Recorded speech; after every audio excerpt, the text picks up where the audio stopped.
विष्णुपादाय कृष्णप्रेष्ठाय भूतले श्रीमते भक्ति वेदांत स्वामी नमस्ते सरस्वती देवे गौरवाणी प्रचारिणे निर्विशेष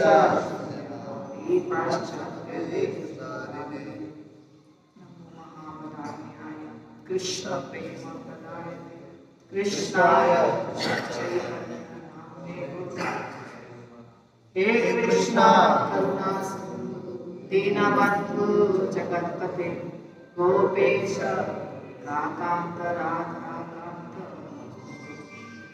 तप्त कांचन शिरागे वृंदावनेश्वरी वृषभानुसुते देवी प्रणमामि हरिप्रिये वाञ्छाकल्पतरुभ्यश्च कृपा सिन्धुभ्य एव च पतितानां वैष्णवेभ्यो नमः। जय श्री कृष्ण चैतन्य प्रभु नित्यानंद श्री अद्वैत शिवासादि हरे कृष्णा कृष्णा कृष्णा हरे हरे राम राम राम हरे हरे।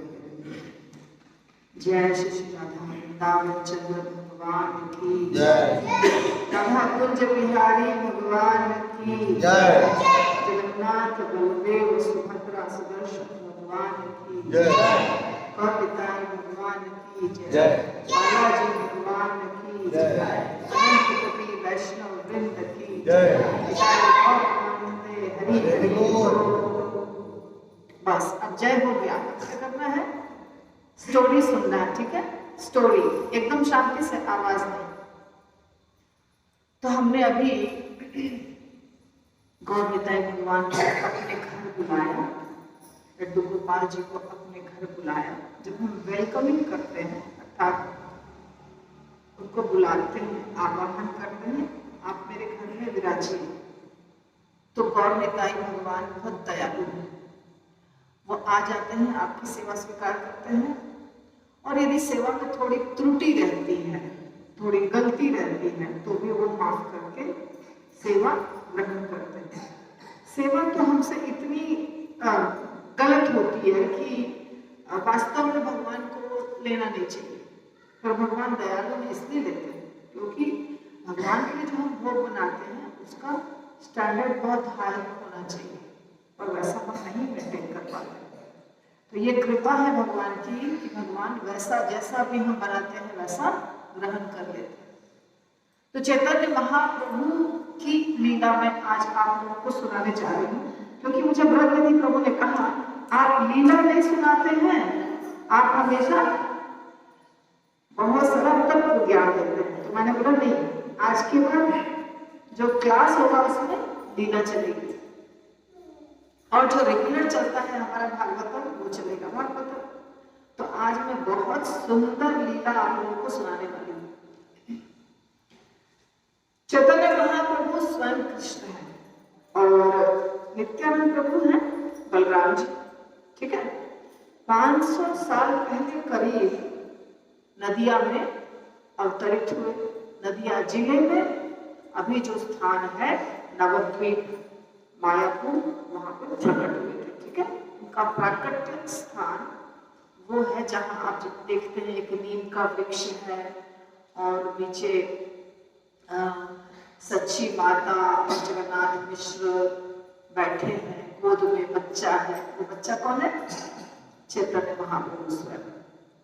तो वो उनकी जन्म भूमि है, वहां पे वे अवतरित हुए। गौरांग महाप्रभु, गौरांग महाप्रभु स्वयं भगवान थे और उन्हें छन्नावतार भी कहा जाता है, यानी प्रकट रूप से उन्होंने नहीं बोला कभी कि मैं भगवान हूं। तो बहुत सारी लीलाएं उन्होंने ऐसी की, और उनके जो दिव्य रूप थे था उनका जो लीला कांति उनके शरीर की, उनके शरीर में जो गुण प्रकट हो रहे थे, उससे आचार्य गण या शास्त्र के आधार पर जो बड़े बड़े ज्ञाता थे वो समझ जाते थे कि ये भगवान। साधारण जनता जिनको भक्ति थी वो समझते थे। तो जगन्नाथपुरी में चैतन्य महाप्रभु बहुत लंबे समय तक रहे थे। ठीक है, जब वो संन्यास ग्रहण किए उनकी उम्र थी 24 साल की। केशव भारती से उन्होंने संन्यास दीक्षा ली और उनका नाम हुआ श्री कृष्ण चैतन्य।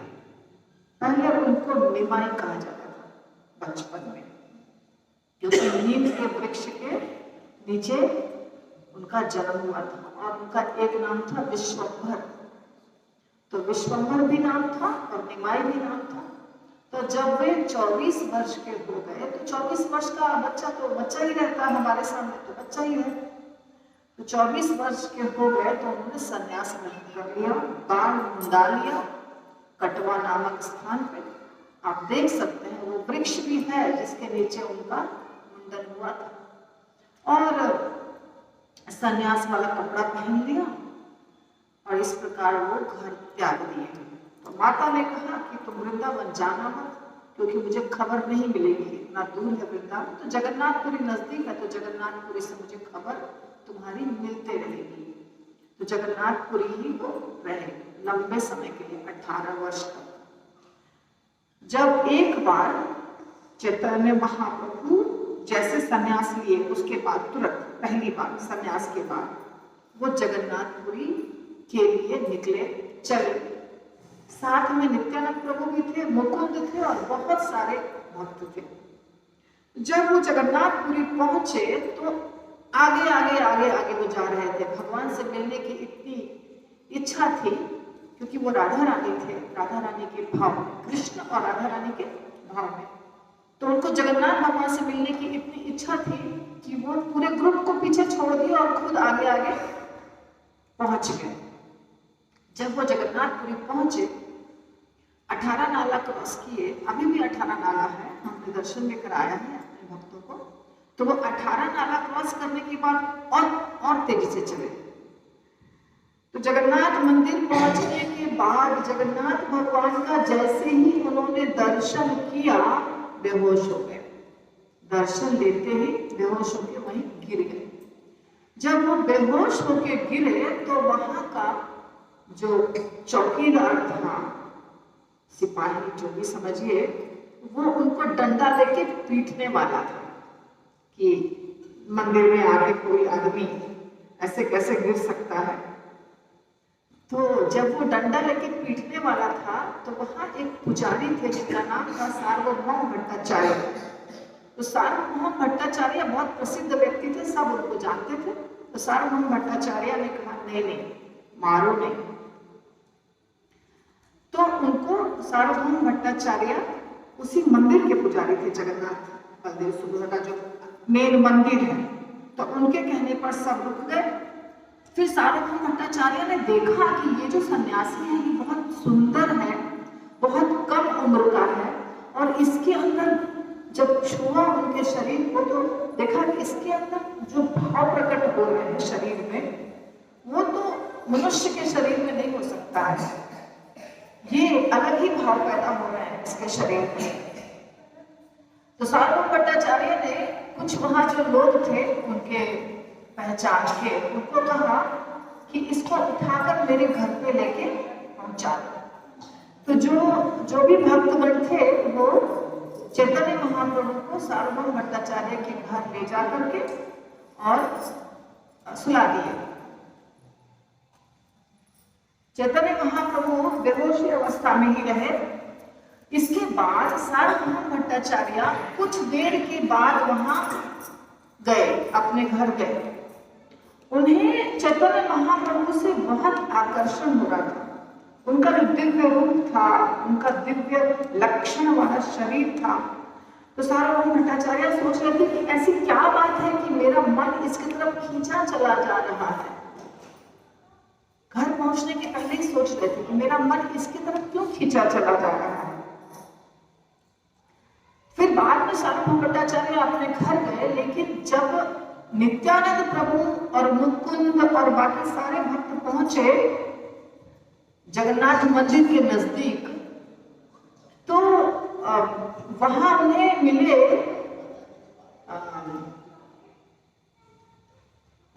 एक भक्त भूल गई, बहुत ही गोपीनाथ आचार्य। तो गोपीनाथ आचार्य भी नदिया के थे।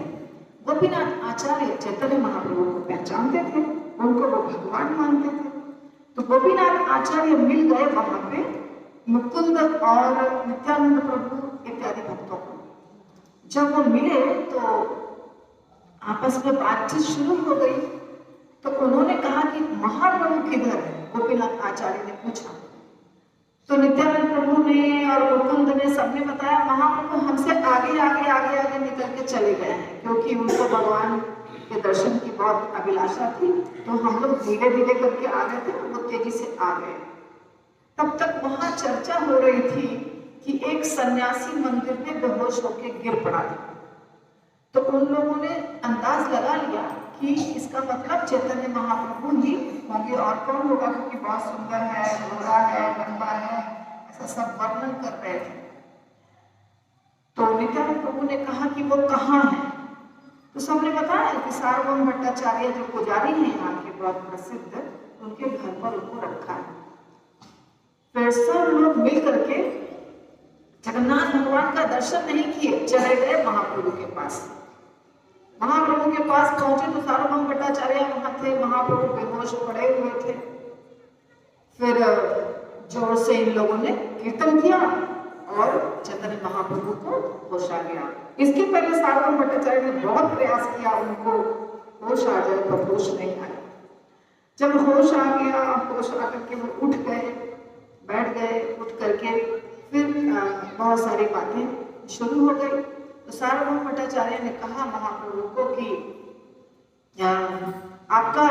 आपके रहने का स्थान मैं आपको दे रहा हूँ, आप वहाँ रहिए और आराम से मैं प्रसाद वगैरह का इंतजाम करके आपको भेजता हूँ। और नित्यानंद प्रभु और मुकुंद और जो भी भक्त आए थे बंगाल से, बहुत बड़ा ग्रुप था, उन सबको कहा कि आप लोग जाइए जगन्नाथ भगवान के दर्शन करें और अभी समुद्र स्नान करके आइए, अभी का भोजन यही होगा, अभी का प्रसाद यही होगा। जगन्नाथ मंदिर से कुछ प्रसाद आएगा, कुछ यहाँ बनेगा, ऐसे करके यहाँ प्रसाद होगा। तो इसके बाद चैतन्य महाप्रभु ने कहा मुझे तो सिर्फ उबली हुई सब्जी दीजिए, क्योंकि मैं सन्यासी हूँ, बाकी को सब कुछ खिलाइए। सार्वभौम भट्टाचार्य ने कहा नहीं नहीं, आज तो आपको वही खाना होगा जो जगन्नाथ भगवान खाते हैं। तो बहुत अच्छा जो भी जगन्नाथ मंदिर में मिलता है, पुआ है या रबड़ी है, सब कुछ लाया और ये लोग आए स्नान करके, फिर सबको भोग लगा भोग यानी सब खिलाया। तो ये बात हो गई। दूसरे दिन गोपीनाथ आचार्य जो जानते थे चैतन्य महाप्रभु को, जो नदिया के थे, वो सार्वभौम भट्टाचार्य के बहनोई थे। बहनोई आप जानते हैं ना, बहन के पति। तो सार्वभौम भट्टाचार्य ने पूछा गोपीनाथ आचार्य से कि ये कौन है, ये सन्यासी जो है ये कौन है, आप तो वहां के। तो उन्होंने बोला हाँ मैं इनको बहुत अच्छे से जानता हूँ और मैं इनको भगवान मानता हूँ, वहां के सारे लोग इनको भगवान मानते हैं। जब ये बात कहा तो सार्वभौम भट्टाचार्य तो हंसने लग गए, जबकि वो वेदांत के बहुत बड़े पंडित थे, वेदों के बहुत बड़े ज्ञाता थे और वहां के पुजारी थे जगन्नाथ मंदिर के। तो वो थोड़े हंसने लग गए। तो गोपीनाथ आचार्य को नहीं अच्छा लगा। फिर उनके अंदर में बहुत सारे शिष्य थे, उनके सार्वभौम भट्टाचार्य के बहुत सारे शिष्य थे, जो छोटे पुजारी आप समझ सकते हैं, या जिनको वो वेदांत शास्त्र का अध्ययन कराते थे, वो भी बहुत सारे थे। तो वो सब प्रश्न पूछना शुरू कर दिए गोपीनाथ आचार्य से। आप कैसे कह सकते हैं कि ये भगवान है, ये स्वयं कृष्ण है, ये सब नहीं होता है। तो स्वयं कृष्ण थोड़ी आते हैं। फिर सार्वभौम भट्टाचार्य भी बोलने लग गए नहीं भगवान त्रियुगी हैं, भगवान सिर्फ 3 युगों में ही आते हैं, कलयुग में भगवान का अवतार नहीं होता है। किसी भी शास्त्र में नहीं लिखा हुआ है कि कलयुग में भगवान का अवतार होता है। और ये सब बात गोपीनाथ आचार्य को बिल्कुल अच्छा नहीं लग रहा था। गोपीनाथ आचार्य ने कहा, उस समय तो ज्यादा बातें नहीं हुई, फिर दूसरे दिन चर्चा जब शुरू हुई तो गोपीनाथ आचार्य ने कहा आप जब देखे उनको बेहोश हुए मंदिर में, तो आपको क्या लगा? आप उनके अंदर सब विकार जो पैदा हो गए थे, आपने देखा ना, आपने छुआ ना उनके शरीर को, आपको लगा कि वो मनुष्य है? बताइए, शास्त्रों में जो वर्णन किया गया है भगवान का, वो सारे लक्षणों में है। फिर आप कैसे उनको कह रहे हैं कि मनुष्य है? वेदांत का अध्ययन कर करके सूखा हो गया है आपका पूरा ज्ञान, आपका पूरा मस्तिष्क सूखा हो गया है, शुष्क चिंतन कर करके। सामने प्रत्यक्ष भगवान है और आपको समझ में नहीं आ रहा है कि भगवान है वो। फिर सार्वभौम भट्टाचार्य तर्क करना शुरू किए, तो गोपीनाथ आचार्य भी तर्क करके बताने लग गए कि भगवान के बारे में चर्चा हुई है श्रीमद् भागवतम में कि कलयुग में भगवान अवतरित होंगे। भगवान में जो लक्षण है वो सारे लक्षण इनके शरीर में, हाथों में, हस्तकमल में, चरण कमल में, पूरे श्री अंग में है। जो बड़े बड़े आचार्य हैं वो पहचान जाते हैं और कई शास्त्रों का उदाहरण दे करके सिद्ध किया गोपीनाथ आचार्य ने कि सार्वभौम की चैतन्य महाप्रभु स्वयं भगवान है। तो सार्वभौम भट्टाचार्य ने कहा कि देखो, मुझे जानना है कि ये संन्यास किससे लिया है? ये तो छोटा सा कम उम्र का लड़का है, ये संन्यास किससे लिया है बताओ? तो उन्होंने कहा कि केशव भारती से संन्यास लिया है, उम्र है 24 साल, तो बहुत कम उम्र है, देखने में भी सुंदर है, इसके ना पतन होने का बहुत चांस हो जाएगा अगर ये ठीक से अध्ययन नहीं करेगा वेदांत का। तो और संन्यास दीक्षा भी इसने निम्न कोटि के आश्रम से लिया है, तो यदि ये मेरे पास आता है, रहता है, मेरी बात पूरा सुनता है, तो मैं इसको अच्छे से अध्ययन कराऊंगा वेदांत का और इसकी वापस दीक्षा करा दूंगा मेरे संप्रदाय में, क्योंकि उच्च कोटि का है, अच्छा है, वैष्णव है, भक्त है। तो गोपीनाथ आचार्य परेशान हो गए इनके साथ बहस करके, वो छोड़ दिए। फिर जब चैतन्य महाप्रभु से मिले गोपीनाथ आचार्य, तो और सब फिर से मिले नित्यानंद प्रभु सब, तो उन्होंने बताया कि सार्वभौम भट्टाचार्य ने और उनके शिष्यों ने इतनी सारी बहस की है हमसे आपके बारे में और हमें बिल्कुल अच्छा नहीं लगा, वो आपको भगवान नहीं मानते हैं। महाप्रभु ने कहा तो ठीक है ना, क्या बात है, कोई बात नहीं, करने दो उनको, जो बोलना है बोलने दो, मुझे कोई आपत्ति नहीं है। तो वो सही बोल रहे हैं, मेरी उम्र इतनी कम है और मैं संन्यास ग्रहण किया हूँ, तो मेरा भला ही सोच रहे हैं, इसीलिए कह रहे हैं कि तुम लोग कि इनको लाओ और मैं पढ़ाऊंगा। तो वो चाह रहे हैं कि मैं अच्छा सन्यासी बनूं, इसीलिए वो मुझे शिक्षा देना चाह रहे हैं, तो तुम लोग चिंता मत करो। फिर सार्वभौम भट्टाचार्य के पास महाप्रभु शिक्षा लेने लग गए, क्योंकि सार्वभौम भट्टाचार्य ने कहा कि देखो, तुम्हारा बहुत मुश्किल है, इतनी कम उम्र में संन्यास ग्रहण किए हो, इसमें टिके रहना है तो तुम्हें वेदांत का अध्ययन तो करना ही पड़ेगा। तो ज्ञान है तुम्हें तो ठीक है, नहीं तो मैं तुम्हें सिखाता हूँ। उन्होंने कहा मुझे कहाँ ज्ञान है, मैं तो मूर्ख हूँ, मुझे कुछ भी वेदांत का ज्ञान नहीं है, आपको ज्ञान है तो आप सिखाइए। तो सार्वभौम भट्टाचार्य ने कहा ठीक है, कल से तुम्हारी पढ़ाई शुरू। फिर दूसरे दिन से सार्वभौम भट्टाचार्य वेदांत सूत्र का अध्ययन कराने लग गए चैतन्य महाप्रभु को। लगातार 7 दिनों तक चैतन्य महाप्रभु को वो शिक्षा देते रहे। किस चीज का? वेदांत सूत्र का, उसकी व्याख्या करते रहे। चैतन्य महाप्रभु कुछ भी बोलते नहीं थे, सिर्फ सुनते थे। 7 दिन होने के बाद वो कह रहे हैं कि मैं तुम्हें 7 दिनों से पढ़ा रहा हूं, तुम न हाँ बोलते हो, न हूं बोलते हो, न चर्चा करते हो, समझ में आ रहा है कुछ की नहीं?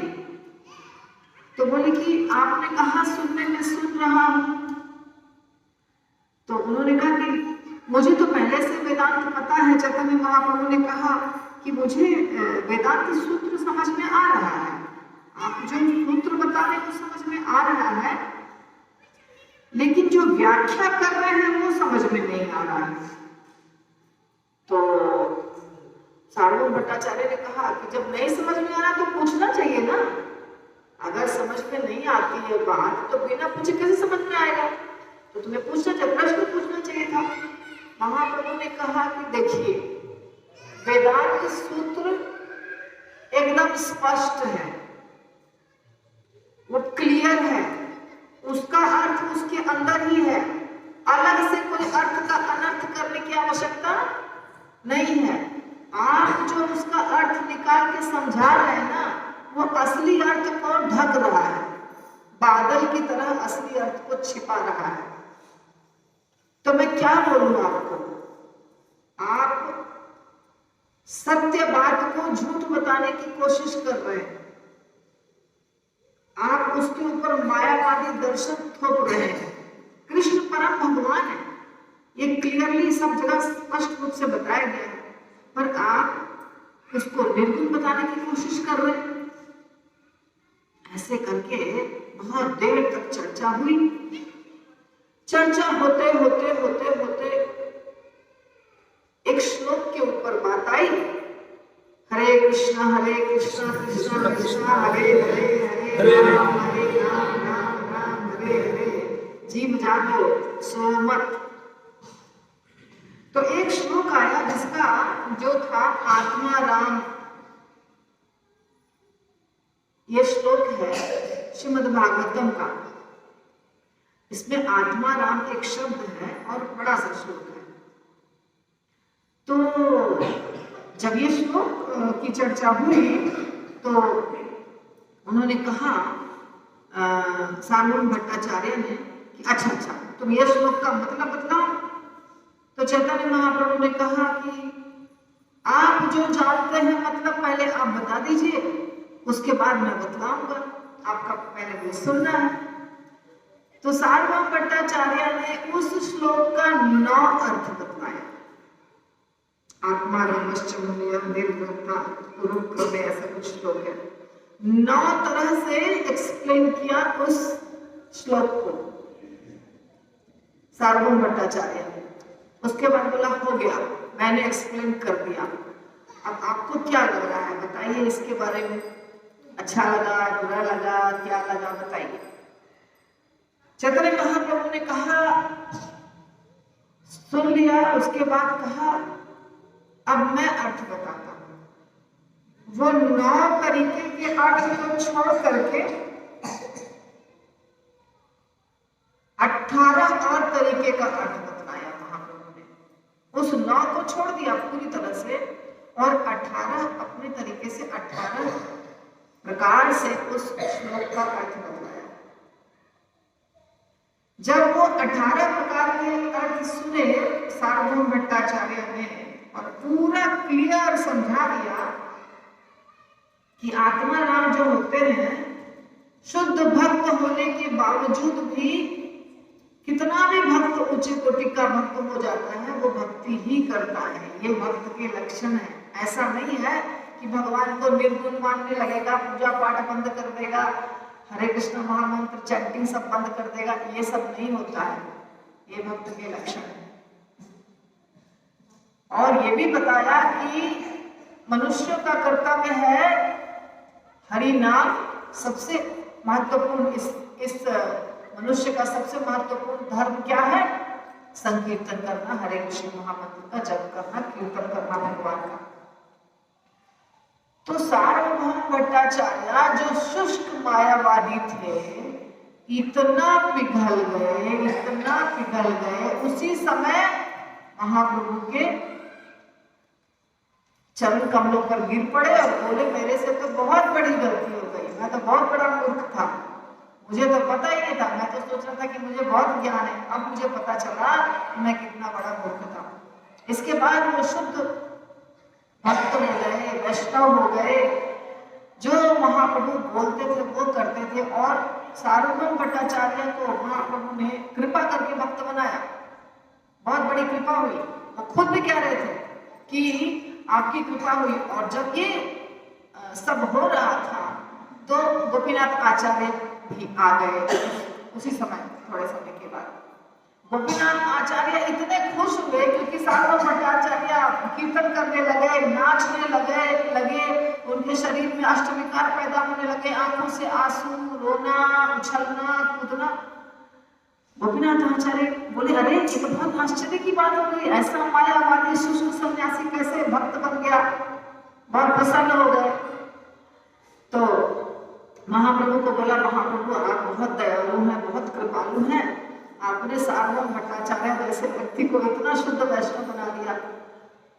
सार्वभौम भट्टाचार्य ने कहा गोपीनाथ आचार्य को, आप मेरे बहनोई हैं, इसीलिए महाप्रभु ने मेरे ऊपर कृपा की, क्योंकि महाप्रभु के आप भक्त हैं। महाप्रभु ने गोपीनाथ आचार्य को कहा, नहीं वो अच्छा है, और भगवान कृष्ण ने उनके ऊपर कृपा की है। तो इस प्रकार उस दिन से सार्वभौम भट्टाचार्य शुद्ध भक्त बन गए। और सिर्फ इतना ही नहीं हुआ, जैसे वो भक्ति के लक्षण प्रकट करने लग गए, जैसे वो पूछने लग गए भक्ति के बारे में, चैतन्य महाप्रभु ने सबसे पहले उनको चतुर्भुज रूप का दर्शन दिया। शंख चक्र गदा पद्म लिए हुए महाप्रभु ने तुरंत उसी क्षण अपना रूप दिखलाया। और जब चतुर्भुज रूप का दर्शन हो गया सार्वभौम भट्टाचार्य को, उसके बाद चैतन्य महाप्रभु कृष्ण रूप का दर्शन दिखलाए, बांसुरी लिए हुए श्याम सुंदर रूप का दर्शन कराया। सार्वभौम भट्टाचार्य के घर अगर आप आज भी जाएंगे तो महाप्रभु का षडभुज रूप का दर्शन वहां पे बनाया हुआ दर्शन मिलेगा। अभी भी वो घर है जहां वो रहते थे। तो सार्वभौम भट्टाचार्य के ऊपर कृपा हो गई, वो शुद्ध भक्त बन गए।